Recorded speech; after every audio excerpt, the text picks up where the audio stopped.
तो ग्लोबली हमने देखा आज शेयर बाजार में, चाहे वो वॉल स्ट्रीट हो, एशियन मार्केट्स हो या भारत के स्टॉक एक्सचेंज में निफ्टी और सेंसेक्स हो, हमने देखा कि काफ़ी गिरावट हुई। अब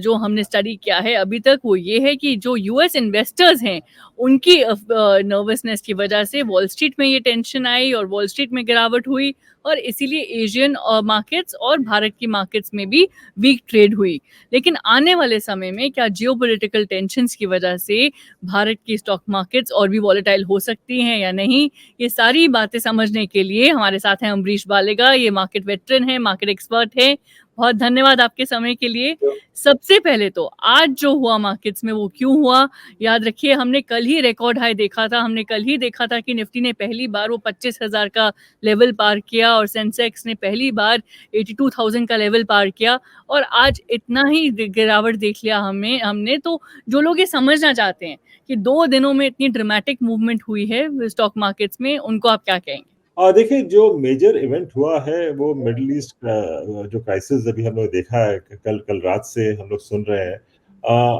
उसका एक मेजर इफेक्ट है और दूसरा इफेक्ट था जो मैक्रो डेटा आया था यूएस में वो थोड़ा बहुत वीक था इसीलिए हम लोग ने वहाँ भी सेलिंग देखा था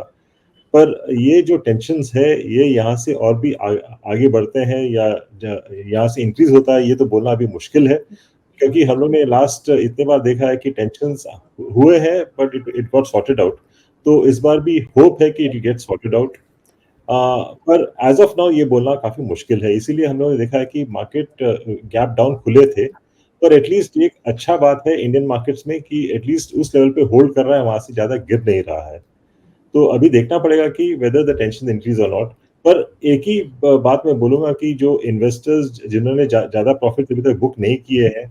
उनको इस लेवल पे एटलीस्ट बुक कर लेना चाहिए थोड़ा बहुत प्रॉफिट बी इन कैश क्योंकि यदि मार्केट यहाँ से गिरते हैं तो आपको शायद अच्छा अपॉर्चुनिटी मिलेगा में लेने के लिए जी, बिल्कुल और जो लोग लॉन्ग टर्म के लिए सोच रहे हैं कि लॉन्ग टर्म के लिए उनका क्या विचार होना चाहिए, ग्लोबल क्यूज़ और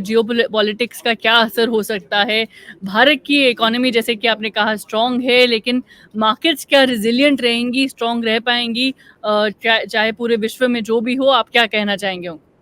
देखिए लॉन्ग टर्म में इंडियन मार्केट्स परफॉर्म करेंगे क्योंकि हम लोग का जो इकोनॉमी है it should perform extremely well क्योंकि हम लोग विकसित भारत 2047 का बात कर रहे हैं तो clearly economy has to perform at least in the next decade और टू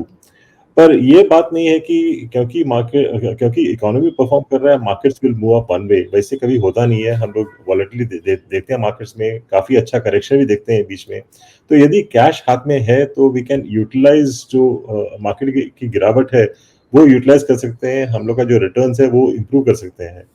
इसीलिए I mean like at every point of time specially जब मार्केट्स हाई पे है तो हाथ में थोड़ा बहुत कैश रखना चाहिए जी, बिल्कुल। बहुत धन्यवाद आपके समय के लिए और हमारे दर्शकों के लिए और इन्वेस्टर्स के लिए ये सारी बातें डिकोड करने के लिए।